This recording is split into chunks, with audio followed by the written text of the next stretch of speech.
Welcome to Complicated Opportunities, a Cosmere RPG podcast with a couple of GMs. This week we're changing it up a little bit. We are going to be discussing kind of my last year since I started GMing. We're probably a little over a year now at this point.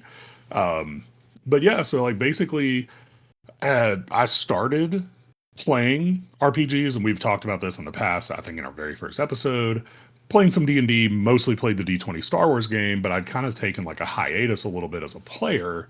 But then after talking to Ruvaid, Lydia, Lila, Merrick, and Ross at Dragonsteel Nexus 2024, they really, just through talking with them, they got me, built up my courage enough that I decided, the heck with it, I'm going to GM. So yeah, and in classic over-prepare fashion, I then spent the next 3 months watching every YouTube video I could get my hands on from every creator known to man. Yeah, I remember you asking me hey, who should I watch? And I was like, oh, well, I think these ones. And then you're like, all right, I've watched everything. And I'm like, how the hell? Yep. I can't help myself. God, I've probably watched more mini painting videos than anyone on the planet too at this point. So yeah, I can't. It's quite possible. So sort of kicking this off, we're doing the Interview Kyle episode. What got you back to the idea of joining the hobby after a 10-year hiatus? That's a pretty long time. Yeah, I mean, so basically here the reason for the 10-year hiatus was just no access. Yeah. I've mentioned a couple of different episodes. I live in a town that has 2,000 people in it, in the middle of West Virginia. The next closest town's 15 to 20 minutes away. Local game stores weren't really a thing here. Still really aren't, to be honest. Yeah, for sure. But I backed the Kickstarter mostly because I wanted all the stuff. I wanted the books, I wanted the minis. I'm a collector at heart, so I wanted all the stuff. So I'd already packed back to the GM tier anyway, because that was just the most cost efficient way to get all the stuff. And I was like, I definitely want to play this, but I don't have anyone around here. But I had talked to a couple friends, so specifically in our play group, Dustin and I had chatted back and forth because we reconnected because he graduated with my wife from college and high school. They've known each other since they were kids, but he had moved away. But he saw me post a picture of me meeting Brandon at Tampa Bay Comic Con, and that was when he reached back out. I was like, oh, holy crap! I read the Cosmere too, and so we had reconnected, and I'd started building just a little bit of a group of people in my personal life that just, hey, we're all over the place, but we are interested in gaming again. And Carter had been a long time GM for D&D and Vampire the Masquerade. But I didn't know about things like Roll20, that you could play games online. That was a new concept to me. So once I found out about that, when I was at Nexus, I get very caught up in hype. And so as I was just chatting with all the Brotherwise folks, they were all telling me how different they all were as GMs, because I've seen Ross GM, I've seen I've seen Lydia GM. I haven't seen Lila GM. I've seen her play. And I've watched Merrick GM, and all of them are very different. So then I started watching Critical Role, and I'm like, maybe I could do this. Why not? And it was just, I wanted to make sure that I was facilitating a way for us to play the game as a group. Yeah. Because Dustin had never played, Carter had never read the books. I was the middle ground, basically. Mm-hmm. And now, where in the timeline, when did I run Bridge 9? So you ran Bridge 9. It was either I think it was right before Nexus. It was leading, if I remember right, it was in the fall. So that was how we had met. Yeah. Yeah. And so at that point, I'm like, okay, I've got me, Carter, and Dustin, and then you and me had met. So that was when I reached out because, we had an opportunity to potentially run some Cosmere games ahead of time. And I was like, hey, I'm still learning how to GM, but you know how to GM.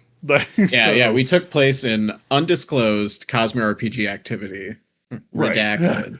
Right. Yes. Okay. And that was how our play group, that's honestly become my core play group, got together. Yeah. It's the most consistent gaming group I've had for a long time. Yeah. It Well, is a lot easier okay, to schedule when cool. we just have to be in front of our computer for 3 hours versus let's Yeah, meet at a place. yeah, that is absolutely true. Um, and like, I don't have to worry about the dress code when I'm at home. Exactly. I'm usually rocking my Cosmere pajama pants. Exactly. Uh, so I know you said that like you had this conversation with all the Brotherwise employees. What what did you think you needed before you started DMing? What was your perception of what you needed to have? So that's actually a great question because in classic Overprepper, like I wanted to know everything. Like I thought I had to have Yeah. all the rules memorized, know every single answer if somebody brings it up. Like I thought I had to know all of that. Yeah. Um, At what point did you realize I didn't know a damn thing? so I think, and partially because of what we were playing led to like questions, but then I think you mentioned like this happens anyway. Like when I'm playing D&D, I don't know the answer to every one of these because one, you've played 3.5, you've played 2014, you played 2024. Yeah. Like, those rules change all the time. So just like I think that was a conversation you and me had that was like you're never going to know all the rules because something's going to change eventually anyway. Yeah, it's true. I do live by that. I mean, it's real. Like Yeah. it's funny. The more I'm learning to let go of the control, is the more I'm starting to have fun and become more confident in what I'm doing Yeah, as that well. Socrates guy might have known what he was talking about. I know, Him right? or 38 special. Yeah. Uh, but yeah, I think and that's something I remember observing with you like when you started was the over preparation. Um Yeah. and like I do remember that first like roll 20 game with Carter, Dustin, Nikki and you and and I was definitely like underprepared. I made the map using the draw tool in roll 20 cuz I didn't feel like finding and importing a map. Right. Um I did put dynamic lighting in there cuz I do know how to use it. But I I think think. that might have opened your eyes some of like, "Oh, I don't have to have a perfect map or everything Yeah. like lined up." And now so part of the way we started playing, we definitely treated it almost like kind of like an Elden Ring sort of moment where you're very focused on the mechanical juice of what you're doing and like learning and getting through the game. How do you think that affected your playstyle when it got to running like a published adventure, something that has a little bit more substance to it? Yeah, so that was something I definitely had to learn. So, like the first long-term published adventure, so it was fine for like Bridge 9 for um Speak the Words, like because those are very railroaded, very short, very you have this one thing you're getting through. It's almost like you're just really getting through one scene of a show, and that's it. So Yeah. that didn't really have much of an effect. But when I started running Stonewalkers, that was when I realized like I am rushing through stuff too quickly. Because in a video game, like you're trying to beat the game. Like and you're just trying to figure out how can I get the most powerful to kind of the way at least the way I play them is like how can I get the most powerful the fastest so I can beat the boss in front of me and get to the next boss. And so with an RPG, like I actually had a really good conversation that I panicked about at the time with one of my players, learning that it is okay to slow down. Like it's okay to let moments breathe. Because so like to give the example in that Stonewalkers game, we probably got through the first 3 chapters in 5 or 6 sessions, but like my players weren't growing together as a party. Like Yeah. it very much was I had 6 players playing 6 different games in 6 different ways. Like I've had to learn that and one like shame on me, we did a session 0, but then I let 2 other players come in and didn't really set a lot of expectations with that. So like my players with the session 0 knew how their party was going to work together, but now I threw 2 other people in there. Yeah. Yeah, And you have a problem where you can't say no to people. I do know yeah, that. that is true. Um, and like it's worked out because we're literally running the last session of Stonewalkers tomorrow as we're recording this. Um, and like it has worked out, but I've learned a lot over running that game in particular about slowing down and allowing for the characters and allowing to have story beats. Now, I have also learned though, I'm never going to be the GM because my attention span just isn't here for this. Like, I'm never going to be the GM that's between every session. We're going to have a campfire scene where we're all just decompressing and talking through everything that's happened individually. Um, I will get bored with that as the GM. Like, that will drive me crazy. But I have learned that it's okay to take those moments like in between scene transitions to like, hey, like you're not running right into like battle, battle, battle, battle, battle. So let's take a moment to let it breathe. But not being afraid to step in and be like, okay, now it is time to move forward. So I'm finding a good balance with that. But it is what I'm learning that like different GMs have different styles and there are different players for each table and for each GM.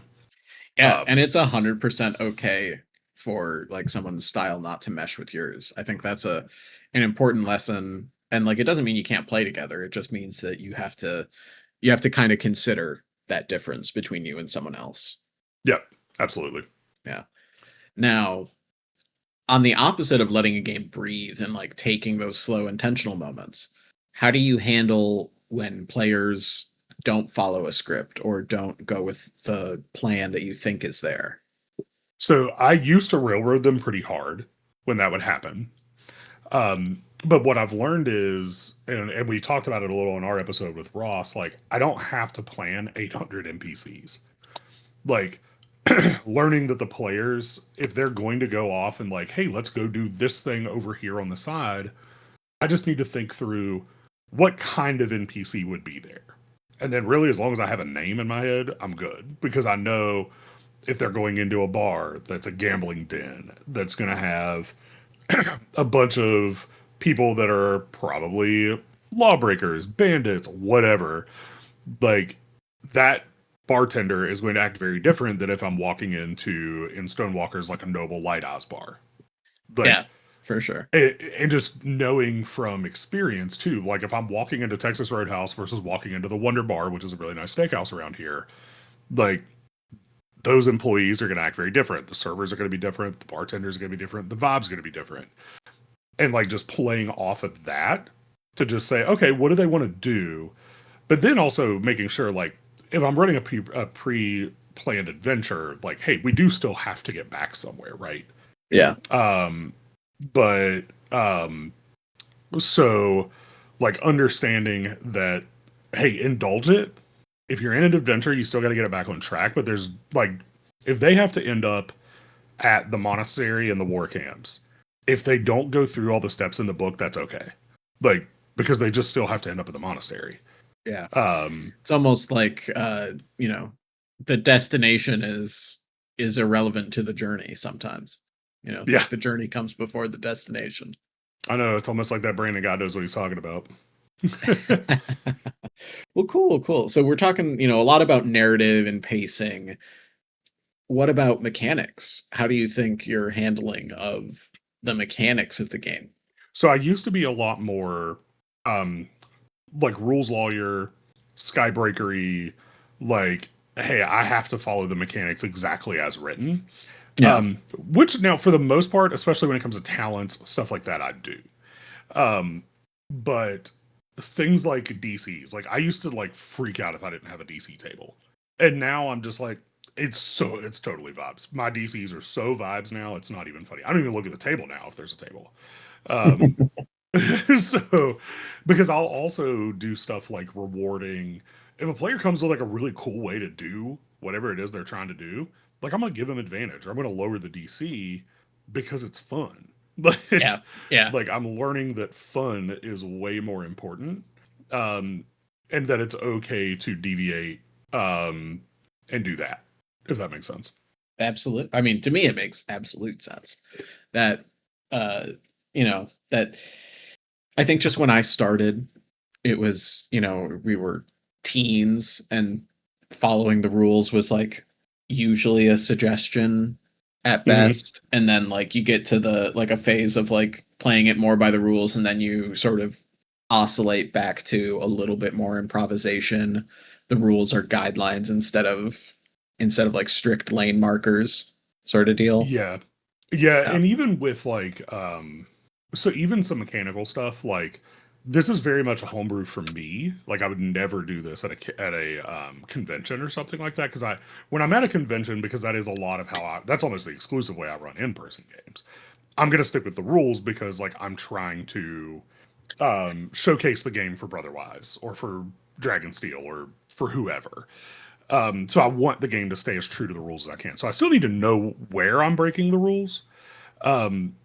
But the like at home, for example, with my players, I'm much more loosey goosey about the ideals.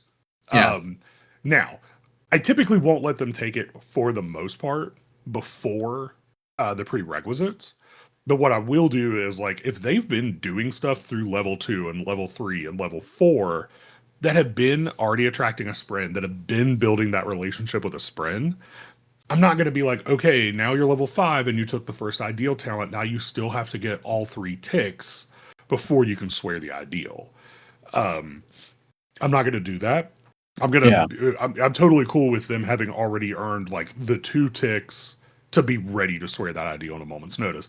But for specific blah blah blah specifically for Stormlight, I very much use the ideals as narrative moments completely. So I'm very much working with my player to like one as a GM, I'm trying to set them up for the right moment to do it, but I need to Hmm. understand what that moment is for them. So specifically for like one of my two of my Lightweaver characters, neither one of actually I this past session, which is the next to last part of Stonewalkers, is the first time I had anyone swear an ideal in combat. All of my characters, my Truth Watchers and my Lightweavers and my Stone Ward, all swore their first ideals either off camera or in a narrative moment. And I think before getting experience, I would not have been okay with that. Like, and not that not okay, like I wouldn't have let them do it, but I just wouldn't have thought that that was even possible. Yeah. But now where I will break it in my home game, for example, my one of my light weavers, like I've already basically set up with them how they're going to get their shard blade in the final confrontation with Yolt. Like already worked through that. So they're absolutely getting their shard blade a level before they're supposed to. Now I have some mechanical things that I've worked out with some of my players where like because she would swear that if we continue the campaign past Stonewalkers, she has to take the third ideal talent. She's already gotten all the mechanical stuff. So basically, for a level, she's not really gaining any new talents because she already gained it kind of a level before. So I'm not going to Yeah. let her be like, well, you already gave it to me, so now I'm going to take another talent. That's Yeah. not No happening. extra talents for sure. Yeah. Correct. Yeah. Because that for me is like, oh man, you can't entirely throw out balance like that. No, That makes me no. nervous. I did. I actually did through the Night Watcher, and I regret it. Yeah. Yeah. You've told me this. Yeah. So because I let, and now mind you, same player that wanted to roleplay even more gave me a really good idea that they said they're going to use because he's going to run Stonewalkers next for himself. He was like, I'm also okay with a boon and a curse growing. And so he's like, so if I do something like that, the more they level up, the worse the curse gets.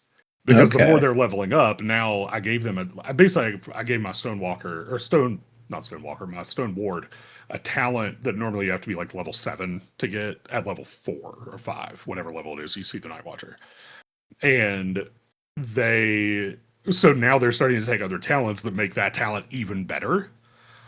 Um, so the good trade off there might be there's also a boon that as they level up, the boon gets stronger. Since it will also make their or the curse gets stronger as it'll make because their boon is getting stronger. Yeah. Yeah. I understood what you meant. I'm Yeah. sure other people could have figured it out.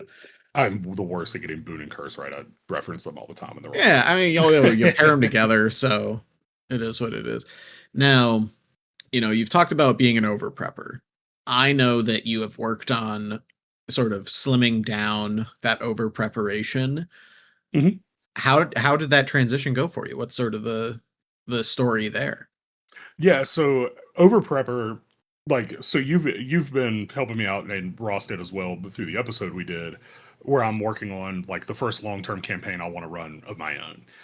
I thought I needed to have every chapter plotted out before we started, every single story beat, Like basically, I thought I needed to write Stonewalkers for my own campaign, Yeah. and I'm realizing like I already have the first 2 or 3 chapters figured out.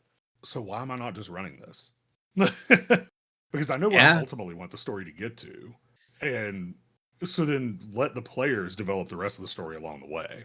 And that's like I've realized that's probably the more efficient way to do it. Um, but especially like I don't need more than 30 minutes worth of stuff before I go in because the players are going to take care of it from there. Like one combat's going to take an hour anyway. Any So endeavor I'm true. throwing in front of them, like any endeavor I'm throwing in front of them is going to take 15 to 20 minutes minimum. So like they're going to create a lot of the story beats that I was trying to write ahead of time. I just need to know like where do they show up, what NPCs do I need to kind of make sure they meet, and then where do we need to end this session, and then let it get there from there. And if it takes too long, no big deal. We can still hit that story beat in the next session. Um, Sometimes my ADD can kick in though, where I'm like, I got to be careful about, um, the thought of like a 3 year campaign just gives me an immediate amount of anxiety. Um, so like I do need to make sure that I think a lot of my overprep can be solved with a good session zero and really set it like if I've learned anything, actually it's how important that session zero actually is. Like I think I kind of downplayed it when I started learning about stuff. But now I'm Yeah. like, oh man, like I need to make sure players understand what my expectations are for the game, not just find out what their expectations are and not saying you don't cater to your players, but like it's okay for me to say, hey, I do not want this campaign to go longer than 6 months because I'll lose attention span, and then I don't want to not have fun running my own game. Yeah. Um, so then making sure my players understand what my expectations are, how I'm wanting to run that campaign, but then that's when we can make the magic happen. Like we can collaboratively tell the story I'm wanting to tell. Um, and that's okay. Like I think as a GM, I'm so, and also just as a, we jokingly as the ultimate stoneboard that I am a lot of times, like I'm so invested in what do the players want to do that sometimes I forget that the GM is part of that story as well. That was a bit of a Yeah. side tangent. No, no, no. I think it's a good side tangent. It's a good side tangent to go on. Uh, yeah, the session zero is incredibly important. I do feel like, and this is my opinion, it gets it is inversely proportional with how well you know your players Yeah, most of the time. I can Uh, see that.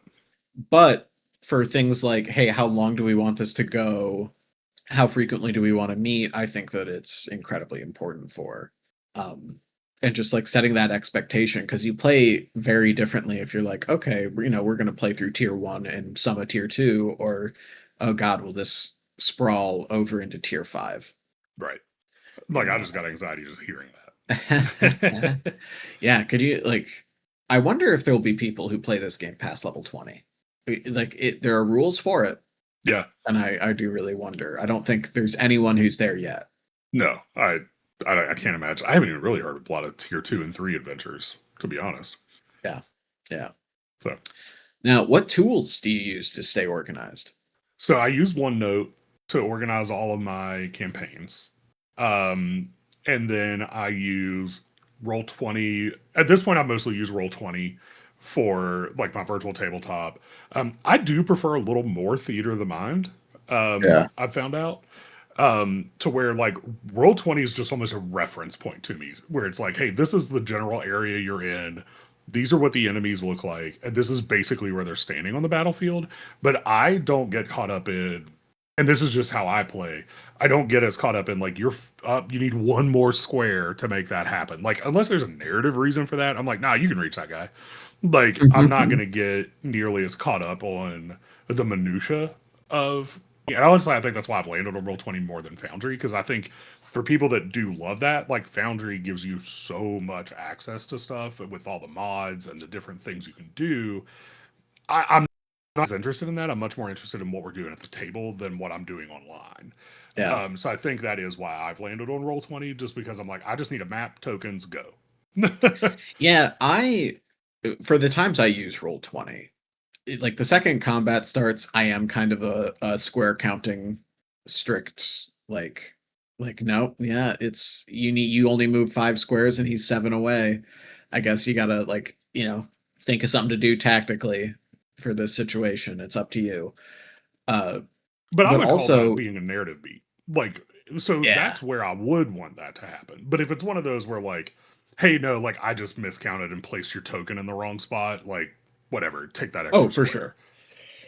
Yeah, I think that honestly, and part of the problem is there's just like so much junk AI art on the internet these days. But I would like to in Roll20 do more like quote unquote maps that are just pictures to set the scene. Yeah, It's like, hey, you don't like, because I like having something to look at as a player and a GM, right. but it doesn't always need to be a combat map. Maybe it's like a good point of view drawing of like a city street to get the vibe of this bustling market.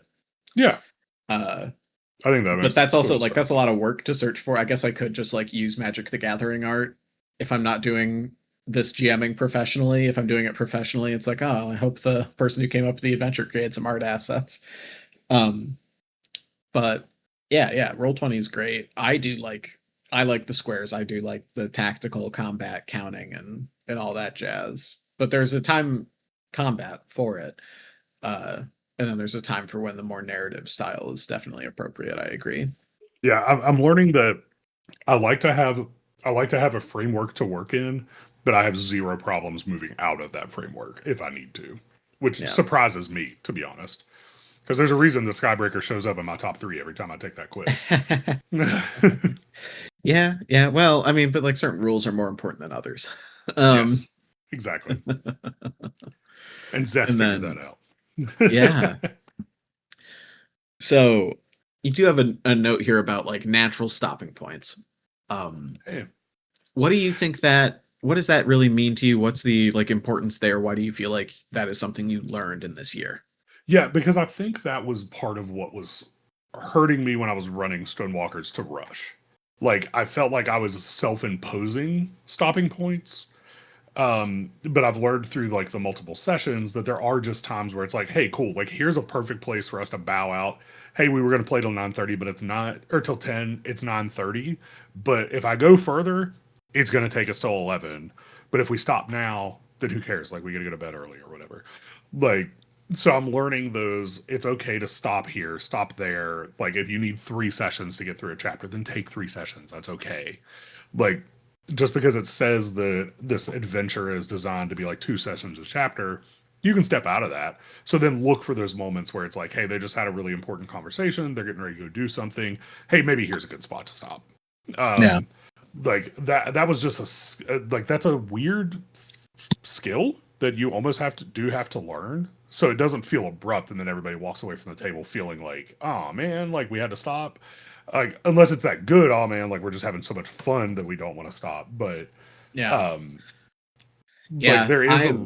there's a little nuance to that that I didn't realize was a thing. Yeah. I would much rather stop 20 minutes early than only getting 20 minutes into a combat and having to come back mid combat later on. Yes, yeah, I don't ever Or want to stop like, in the middle of a combat. but on the same token, like if we've been in this combat for an hour and it's like, all right, we're getting close, I'll play 30 minutes to an hour late. Yeah, for sure. I've definitely done Absolutely. that. Probably went a little too far last time, but part of that was I knew I was going on vacation. We've got stuff coming up in June that we have to do. So it was like, hey, we have to. This is the one time recently that I did have to do the like, hey, real life is going to get in the way, and the last thing I want to do is leave you guys right before we fight Yelp, and then it might be 2 months before we play again. Yeah. Don't want to do that. So I was like, I know everybody doesn't like. That was the one time I put my foot down as the GM and was like, hey, I know there's people that have to like kind of want to leave at 10, but like if you need to dip out, that's cool. But the other people are going to finish this combat right now. Like, so Yeah. and everybody stayed, and I think it was fine. But mind you, now our next session might only be an hour and a half unless the Yelp fight takes 3 hours. Well, Um, we'll see. yep. Yeah. Now, this is something that when you first did it, I think I told you, "Hey dude, that's crazy. You're going to drive yourself nuts." Uh Part of your like routine is asking your players after the session what they liked, what felt slow, what you feel like that you could improve. Yeah. Yeah, I do like to. So, like, feedback's a big deal to me. Like, Yeah. especially because I'm still new, and I understand that I'm new. I'm very upfront with people about that. Like, honestly, most of my players have been playing TTRPGs way longer than I have. Yeah.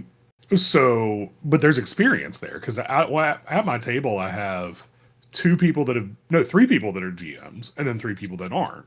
Uh, but so I want to check in with everybody to one, check in with the players and be like, hey, is there something your other GMs have done that you'd like to see me start doing? Um, like, what did you like? What did you not like? Where did it feel slow? Where could I get better? Now, I don't do it as often now as I did. I still check in with everybody, but I don't necessarily dive into like full blown back and forth feedback like I Yeah. was. Unless there's something particular, like if I feel like a player, like I kind of think that player might not have been having as much fun this session. So I want to figure out what that is so I can make sure, A, is it something, did they have something going on at home that was just taking them out of the game today? Or was that something where like, hey, no, you need to get better. I need to get better at running this combat or doing this conversation, whatever. Um, yeah, I'm a big feedback person. Um, so that, and I think that's helped me grow quicker. But I'm also learning where like some people might give me feedback and it's a pet peeve they have as a GM, but it's not something I want to do. So I'm Yeah. learning where to take the advice and where to like, yeah, I'll take that advice and I'll listen to it, but I'm probably not going to implement it, to be And honest. that is a very important distinction. Uh, Yes. because when you're originally doing this and like asking everyone's opinions, like, dude, there's no, I was trying to that's implement all of it at the same yeah, time, which is crazy. yeah, which is nuts. Um, You'll drive yourself crazy. But but to that point of like, if you can tell someone was maybe a little off, like asking like, hey, what's up? I think yeah, that's a good thing. when the other thing it actually led to was a lot of one-on-one check-ins in between sessions to where if somebody, so like in my party I have in particular one player that wants to do all the role play, and then I have another player who very much wants to do kind of the middle role play, and then I have three other ones that are just like make big number go burr, like, and then one who's just along for vibes, like he's just Oh, still, because he's only even been playing for like a year, so he's just like, hey man, I'm just here experiencing this and having fun. um so so the players that want that a little more role play, we've maybe done some of it in Discord DMs in between games. yeah. Or it's like, hey, you tell me what your character was thinking, what they did, where they went, so I can maybe work a portion of that into the game. But it's not five people sitting around watching me and one player role play. Um, so that's been helpful. Now, Diana did give me some really good advice on the interview we did with her. She actually has a Discord server, like for her game, but she adds a second chat that's just for out of session roleplay. To where Ooh, if that's somebody neat. wants to come in and do something and roleplay more, they can do that, but it's not going to take an hour and a half during the next game session. So that way the story can keep moving, but then people can still roleplay outside of that. Um, so that's something I might steal for my next game. Yeah, that is fun. I like that. So we'll see. I might have to steal that for my game that I'm running because like they are in Discord. Yeah, Um, yeah, it was a pretty now fun getting them all project. to use Discord difficult because one of them's my partner and she hates Discord. That is true. She does. Impossible to get her to use Discord. I do have to tell her where stuff is. Um, all right. And now, so we kind of rolled into the character check-ins, and I think that's a good idea. That's something that people should do. Yeah, like I Uh, definitely think that it's been helpful, yeah, especially because some of my players, and honestly even some of the players like on the Shard, some don't care about the character optimization. But at the same time, they don't want to be just sitting there in combat being like, and I stab with my knife again. Um, so yeah, like trying to help so I've been able to help people figure out because I do love the character optimization. It's honestly why I think I'm kind of a boring player at a table because I'm much more worried about the mechanics when I'm playing than I am what's happening in the game. Um, I don't think that but makes you boring. I don't mind it. but like so specifically for like two of my players, they're like, what talent do I even take? Like they ask me every single session, and I think it's cool because I found a good balance with them of, well, like tell me about why your player would do something in combat, or tell me what your player wants for their growth, and then let's see if there's a talent that makes sense to go into. That way we can use the Yeah, talents narratively, but also still help them so they feel confident when they're going into their next session, but then Like they don't feel like they've made 25 wrong decisions with where their pips are going or where their talent's going. And then it's led to some cool stuff for character arcs too that we've been able to work in. So Yeah. yeah. Yeah. To that point of like helping people pick talents, I have a player at my table. Uh, she went with the hunter path. She was shooting stuff, and then, and part of this ties into a future episode. Uh, the potential to graze her allies really scared her off of firing into melee. Gotcha. And like we all here know like, oh, actually that's like it's pretty good to force the opportunity roll. But like that was intimidating for her. And so when she was leveling up, she's like, "Oh, I'm not sure, where I'm going with this character." And I was like, "I've noticed this because of the way you've been playing. Take opportunist. Yeah. You're like desperately afraid of grazing an ally. Take opportunist, and you won't have that, or you'll lessen that issue because there's a 66% chance you change that complication." Right. Yeah. Yeah. That is help. That's actually a great anecdote for just in general, like how, because I think still people that have played other games are so afraid to multi-class because it's just not optimized in a lot of other games. But in this system, it's so ingrained that it's something that people will keep forgetting to do unless they're prodded by the GM, just until this game gets a lot more exposure. Yeah. I think that's true. Which, Um, as envoys, we're working on. yeah, we're trying our hardest. Like helping your player, when it's like a rule that makes them nervous, and like trying to find a way to like make them comfortable is so important. And these check-ins, they're not just narrative things, it's also talking about like how they feel about the character they're playing, and that's like very good to do. I think that's a good skill to be comfortable with. And I think that's partially due to your like day job as a manager. Like you're used to Yeah, those kind of check-ins. that is true. Uh, and that's something that I think a lot of people could like learn to do and like have those almost like uncomfy conversations because like you're having fun with your friends. It's nothing bad's going to come of it, but I do know that sometimes doing that like deep check-in can be like a little invasive feeling, and like trust me, it's worth it because you're gonna Yeah. make everyone's time better. uh and that sort of gets to your last point, your sort of mantra going forward, and it's very Dalinar coded. I think everyone who's a Stormlight fan will recognize it. Yeah, I mean, definitely like the mantra I want to use is very much it's not about the first step, it's about the next step. Like, you've got to, if I could give any new GM advice, and it's so funny that I thought this because I tell my employees this all the time when we were talking about work. Like, you will learn so much more through failing than you will for trying to perfect it going in. Like, I still remember all of those moments where we weren't role playing enough, or we were role playing too much, or I was railroading too much. But all of those have led to me becoming a much better GM now than I was a year ago at this time. Yeah, Like, you have to be willing to accept the mistakes are just going to happen. And that's part of the learning process. absolutely. And I think, honestly, I would have got better quicker if I would have embraced that sooner.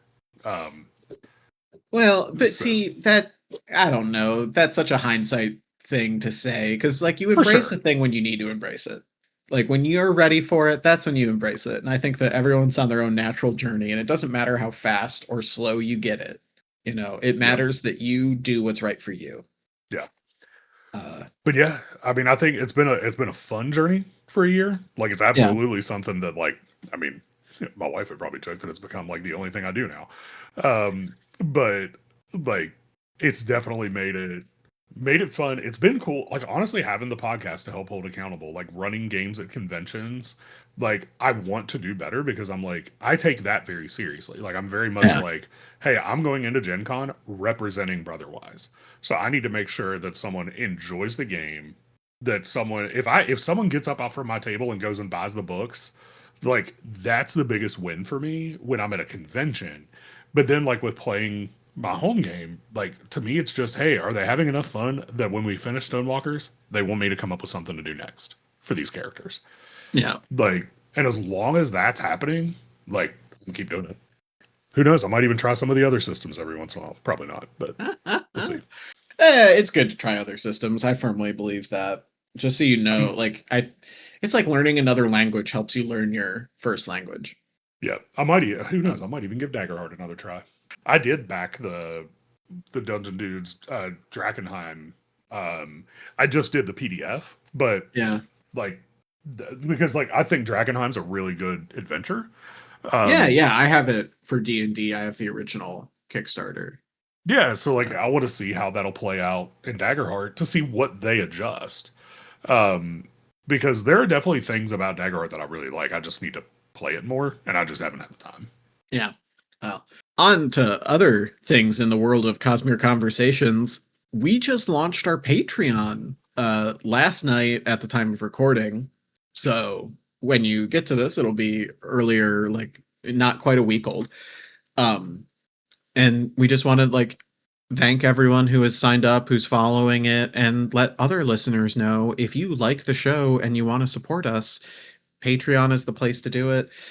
Uh, there are all sorts of perks at different levels. Kyle knows more. He'll probably continue the spiel after this real quick, but we deeply appreciate it and we're excited to make more better content. And that's not just us at Complicated Opportunities, that is the whole shard of opportunity. Uh, Absolutely. yeah. So And I do want Kyle, to take it shout away. out some. Yeah, I do want to shout out some of the people that have signed up. I know normally we only give the shout outs at the higher tiers, but since it's the first week, like these are the people that signed up day one. I definitely want to shout everybody out. So Alyssa Autonasium, Carson, DJ, Grant, Jason, Lorak, like really appreciate it.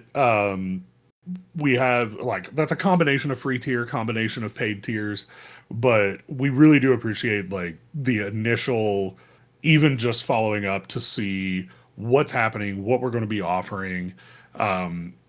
This does come out Wednesday, so by the end of the like we'll be in the first week. There's going to be some new stuff drop exclusively for Patreon. Tyler makes maps. Tyler did a chat in the Discord. He recorded it. He's going to get that edited and posted by the end of the week. But two of the upcoming Complicated Opportunities episodes that we're going to air are going to go ahead and launch because I have them edited. So we're going to have an interview with Karen Ahlstrom, the continuity director at Dragon, or the continuity editor at Dragonsteel, and with Jancy Patterson, the author of the most of the Cosmere fans are going to know her from the Skyward series, but she was also one of the players at our actual play at JordanCon. And typically, the people at the at least the $7 tier and up, and I will go over the tiers in just a moment, are going to get access to episodes early. And basically, as soon as I get them edited, before I've even edited the YouTube part, I'll go ahead and upload the MP3.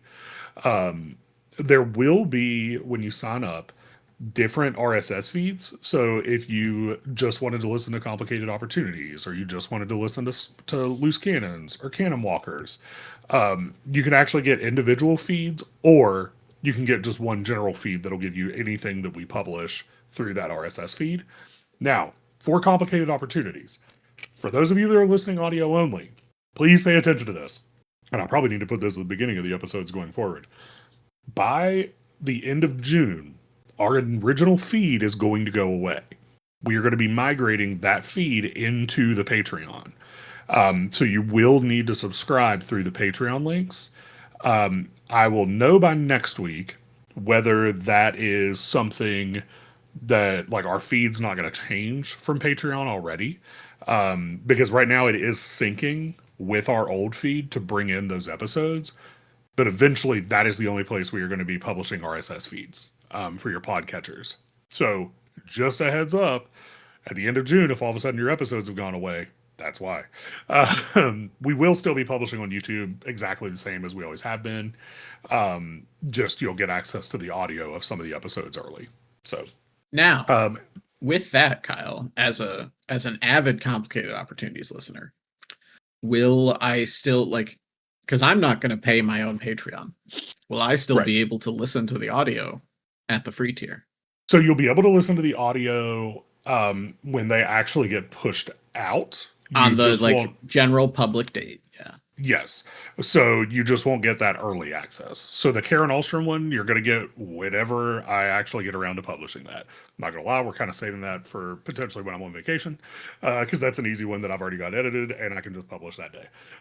Yep. But Absolutely fair. But like we just last week while Irving was on vacation, Krishna and I interviewed Diana of the Rose. So Diana's interview is going to go out May 20th, but I just need to do one more listen. I think I've already got it edited, so it might show up in the feed this week if I get it edited in time. So it will get out there before we actually publish as well. But yes, when that episode airs Wednesday at 8 o'clock, as it normally would, that's when you'll get it in your podcatcher. All right. Awesome, awesome, awesome. Now, we've alluded to the tiers. Do we want to quick go over the tiers that we have available? Yes, so we have a $3 tier that's just hey, that's a little something to support support the show. Um, you get access to all the posted updates. You just won't get any early access. So the first tier that actually grants you early access is what we're calling the Rivals tier. So you get early access to any episodes as they get edited, and then you will get your name shouted out on an episode too. Then starting with the boss tier, which is $16 because shards, you will get all the previous content, plus you will gain a monthly Patreon member exclusive stream, and you get the ability to name an NPC in an upcoming actual play. And then the final tier is our crazy tier, which is what we're calling the Mastermind. You will receive it is $100 a month. You will receive a one-time art commission for joining. You'll also receive access to one of our GMs for a one-on-one session, whether that's to improve your own GM skills, build characters, brainstorm scenarios. You get to pick. So we'll reach out to you, and you'll get to pick what GM you're. I'll give you a list of the GMs that would be available over the next month, and then that way I can coordinate your all schedules to schedule that. And then finally, one of our experts, either Tyler or Irving, will be able to build you a custom map as well. It also will include all previous rewards. So that is our tiers Awesome, awesome. in a nutshell. Well, thank you very much, Kyle. And do you have anything else for us? At this point, I don't think I do, unless I'm forgetting anything, which I don't think I am. So I don't think we uh, are. And so awesome. this episode has been brought to you by our patrons. As we previously just talked about our Patreon, thank you so much for the folks who are supporting. We appreciate it from the bottom of our hearts. Thank you so much. I can't wait to make more better content because the content can get better, but my English won't. And thank you so much. Kyle, why don't you take us away? Awesome. So with that, we will talk to you guys next time. We've got some more interviews coming up, and we will be doing some more GM specific ones.